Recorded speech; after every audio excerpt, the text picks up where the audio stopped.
Israeli सेना का Gaza पर हमला बदस्तूर जारी है। नेतन्याहू सरकार ने योजना बनाई है कि अब सेना गाजा पट्टी के दक्षिण में स्थित रफा पर हमले की तैयारी करे। इस प्लान की मध्य पूर्व के कई देशों ने निंदा की है। इनमें कतर, कुवैत, यूएई और सऊदी अरब जैसे देश अहम तौर पर शामिल हैं। इजरायली सेना इससे पहले लाखों की संख्या में फिलिस्तीनी लोगों का विस्थापन करा चुकी है। ऐसे में कुवैत ने इसे आक्रामक प्लान कहा है। कतर ने कहा है कि अगर इजरायल अपने प्लान पर आगे बढ़ता है तो इससे रफा में भयंकर मानवीय तबाही आ जाएगी। रफा लाखों स्थापित फिलिस्तीनी लोगों का आखिरी शरण बनकर उभरा है। यहां हमला अगर होता है तो फिर युद्ध का दायरा और अधिक फैलने की आशंका है। कतर ने यूनाइटेड नेशन सिक्योरिटी काउंसिल से भी ये गुहार लगाई है कि वो जल्द से जल्द इजरायली सेना के रफा पर हमले की योजना पर रोक लगाए। वहीं यूएई ने रफा में इजरायली सेना के हमले की दिशा में गंभीर मानवीय परिणाम भुगतने की बात की है। यूएई ने जोर देते हुए कहा कि इस तरह की कार्रवाई अगर की गई तो बड़ी संख्या में निर्दोष लोगों की मौत होगी। 3 देशों ने इजरायली सेना की कार्रवाई और हमले की मजम्मत की है और कहा है कि जितनी जल्दी हो सके युद्ध विराम किया जाना चाहिए। दोस्तों, सऊदी ने कहा है कि इजरायल लगातार अंतर्राष्ट्रीय कानून और मानवाधिकार कानूनों का उल्लंघन कर रहा है। संयुक्त राष्ट्र सुरक्षा परिषद को चाहिए कि वो इजरायल को इस तबाही से रोकने के लिए तत्काल एक सत्र आयोजित करे। इजरायली पीएम बेंजामिन नेतन्याहू की ओर से रफा में अभियान और उनकी सेना की ओर से हमलों पर मिस्र ने भी प्रतिक्रिया दी है। मिस्र के विदेश मंत्री समेह शौकरी ने इजरायली सरकार को इन हमलों पर चेताते हुए कहा कि रफा पर किसी भी तरह के जमीनी हमले के विनाशकारी परिणाम होंगे। इजरायल का इन हमलों के पीछे लक्ष्य फिलिस्तीनियों को उनकी जमीन से बाहर निकालना है, जिसे समर्थन नहीं दिया जा सकता।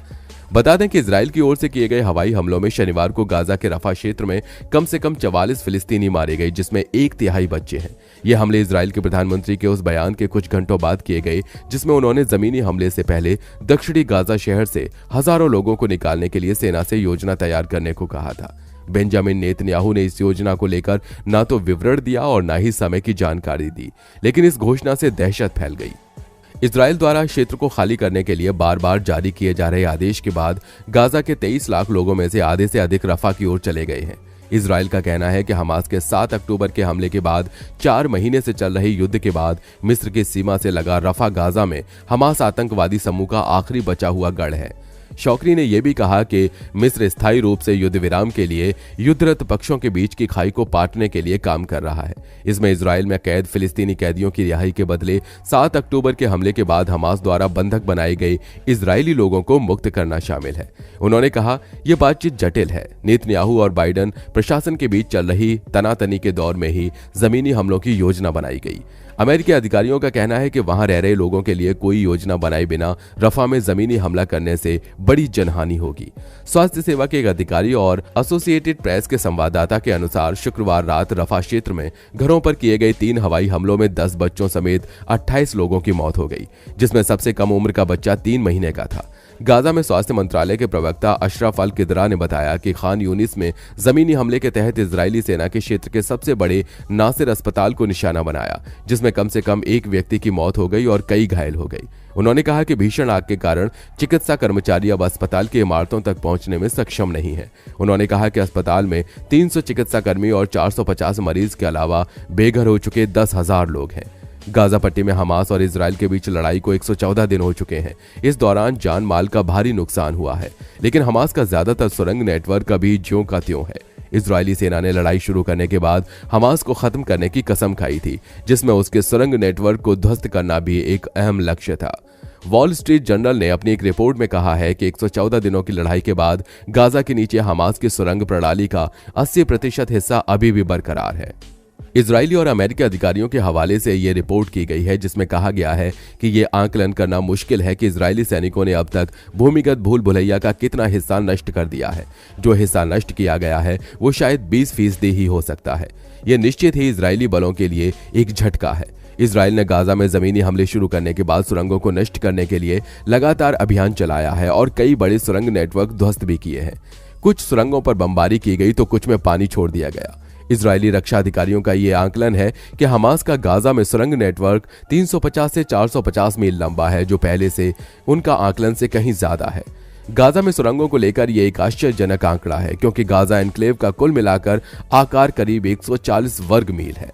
इजराइल और हमास का यह युद्ध अब मिस्र तक फैल सकता है। मिस्र के नेताओं और अमेरिकी अधिकारियों से मुलाकात करने के लिए मंगलवार को काहिरा में मौजूद अमेरिका के विदेश मंत्री एंटनी ब्लिंकन ने कहा कि उग्रवादियों से बंधकों को छुड़ाने के बदले इजराइल हमास के बीच संघर्ष विराम के लिए वार्ता करने पर मुख्य रूप से ध्यान केंद्रित किया जाएगा। इजराइल ने संकेत दिए हैं कि गाजा में जारी लड़ाई फैलकर मिस्र सीमा तक पहुंच सकती है, जिसको लेकर मिस्र में बढ़ती चिंताओं के बीच ब्लिंकन ने ये यात्रा की है। मिस्र सीमा पर फिलहाल बड़ी तादाद में विस्थापित फिलिस्तीनी शरण लिए हुए हैं। इजरायली रक्षा मंत्री ने कहा कि इजराइल के हमले अंततः मिस्र की सीमा पर रफा शहर तक पहुंच जाएंगे। गाजा की 23 लाख की आबादी में से आधे से अधिक लोगों ने रफा शहर में शरण ले रखी है और वे दयनीय परिस्थितियों में रह रहे हैं। संयुक्त राष्ट्र के मानवीय सुपरवाइजर्स ने मंगलवार को कहा कि गाजा छोड़ने का इजराइल का आदेश अब 2/3 क्षेत्र पर लागू हो गया है, जिसके चलते हर दिन हजारों लोग सीमावर्ती क्षेत्रों की ओर जा रहे हैं। मिस्र ने आगाह किया है कि सीमा पर इजरायली सैनिकों की तैनाती से दोनों देशों के बीच 4 दशक पहले हुआ शांति समझौता खतरे में पड़ जाएगा। मिस्र को डर है कि लड़ाई के रफा क्षेत्र तक फैलने से भयभीत फिलिस्तीनी नागरिक सीमा पार करके मिस्र में दाखिल हो सकते हैं। ब्लिंकन ने मंगलवार को मिस्र के राष्ट्रपति अब्देल फतेह अल सीसी से मुलाकात की। वो कहते रहे कि फिलिस्तीनियों को गाजा से बाहर नहीं निकाला जाना चाहिए। ब्लिंकन अपनी इस यात्रा के दौरान इजराइल और सऊदी अरब के बीच संबंधों को सामान्य बनाने और क्षेत्रीय लड़ाई को बढ़ने से रोकने पर जोर दे रहे हैं। हालांकि दोनों मुद्दों पर ब्लिंकन बड़ी चुनौतियों का सामना कर रहे हैं। हमास और इजराइल संभावित इसके लिए तैयार नहीं है। इजराइल और फिलिस्तीनियों के लिए देश बनाने के अमेरिका के आह्वान को खारिज कर दिया गया है और क्षेत्र में ईरान के सहयोगी चरमपंथियों की तरफ से अमेरिकी हमलों से डरने का कोई बहुत अधिक संकेत नहीं दिखा है।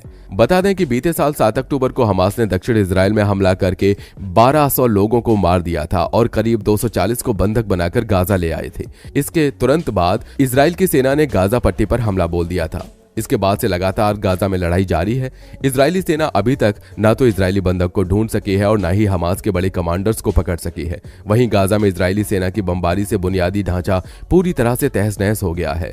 संयुक्त राष्ट्र का आकलन है कि इजराइल के हमलों की वजह से करीब 85% गाजावासी विस्थापित होकर आश्रय स्थलों में रह रहे हैं। गाजा में हो रही लड़ाई में महिलाएं और बच्चे बहुत ज्यादा प्रभावित हुए हैं। 4 महीने बाद इस लड़ाई में थोड़ी राहत की खबरें सामने आ रही हैं। हमास ने कहा है कि उसने गाजा में नई युद्ध विराम के रूपरेखा प्रस्ताव पर अपनी प्रतिक्रिया दे दी है। इजराइल, अमेरिका, कतर और मिस्र ने इस समझौते की रूपरेखा बनाई है, जिसे हमास के सामने रखा गया था। इस पर हमास ने जवाब दिया है। कतर के पीएम ने कहा है कि हमास का जवाब सकारात्मक है। नई युद्ध विराम के लिए क्या शर्तें तय की गई हैं, इसके बारे में नहीं बताया गया है। हाल ही में बताया गया था कि 6 सप्ताह का संघर्ष विराम होगा। इस दौरान फिलिस्तीनी कैदियों के बदले इजरायली बंधकों की अदला बदली की जाएगी। इन शर्तों में कितना बदलाव है, इसकी जानकारी अभी सामने नहीं आई है। इजराइल और अमेरिका ने कहा है कि वे हमास की प्रतिक्रिया की समीक्षा कर रहे हैं। कतर में मौजूद अमेरिकी विदेश मंत्री एंटनी ब्लिंकन ने कहा कि वो बुधवार को इजराइल पहुंचकर अधिकारियों के साथ हमास की प्रतिक्रिया पर चर्चा करेंगे। ब्लिंकन ने इस बात का कोई संकेत नहीं दिया है कि अमेरिका प्रतिक्रिया को कैसे देखता है। हमास के एक कमांडर ने बीबीसी को बताया कि उनकी ओर से युद्ध विराम पर सकारात्मक दृष्टिकोण प्रस्तुत किया गया, लेकिन साथ ही इसमें गाजा के पुनर्निर्माण, गाजा के लोगों की घरों में वापसी जैसे प्रावधानों से संबंधित कुछ संशोधनों के लिए भी कहा गया है। हमास ने घायलों के इलाज से संबंधित बदलाव के लिए भी कहा है। इसमें उनकी घर वापसी और विदेश के अस्पतालों में ट्रांसफर भी शामिल है। हमास को यह प्रस्ताव लगभग 1 सप्ताह पहले भेजा गया था, लेकिन उन्हें जवाब देने के लिए मंगलवार तक का समय लगा, क्योंकि इसके कुछ हिस्से अस्पष्ट थे जिसमें हमास की ओर से संशोधन की बात कही गई है। कतर के प्रधानमंत्री शेख मोहम्मद बिन अब्दुल्ला रहमान अल थानी ने हमास की प्रतिक्रिया को सामान्य तौर पर सकारात्मक बताया है। हमास और इजराइल के बीच मध्यस्थ बने कतर के पीएम ने दोहा में अमेरिकी विदेश मंत्री एंटनी ब्लिंकन से मुलाकात के बाद कहा कि हमें बंधकों की रिहाई और युद्ध विराम के संबंध में समझौते की रूपरेखा पर हमास से जवाब मिला है। जवाब में कुछ टिप्पणियां शामिल हैं, लेकिन मोटे तौर पर यह सकारात्मक है। आपको क्या लगता है, इजराइल और हमास युद्ध विराम के लिए राजी होंगे? हमें अपनी राय नीचे कमेंट बॉक्स में बताइए। साथ ही वीडियो पसंद आए तो लाइक करिए, शेयर करिए और चैनल को सब्सक्राइब करके बेल आइकन को प्रेस करना बिल्कुल मत भूलिए।